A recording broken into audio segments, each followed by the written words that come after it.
اوه.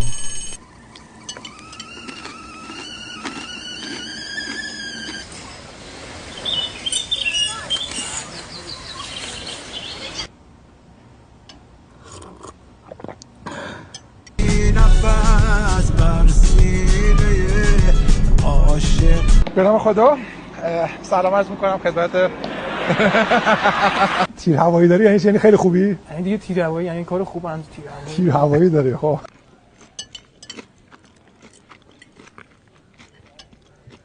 اثر میذاره یه موقعیت تو بیرون میزنه آفساید. اصلا من صدا شما رو ندارم. من شما چرا میشنوی من چی میگم؟ نه الان ندارم. شما ماشاءالله خودتون میرین پشت دوپینگ میکنین میاد. نه بخواد هیچ من کلا یه نصف چای خورد.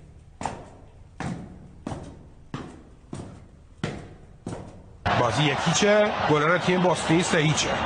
ابراهیم سیج. توپای زمینی هم خوب کار میکنه. البته این توپ زمینی نبود، زمین و ارتفاع بالا بود.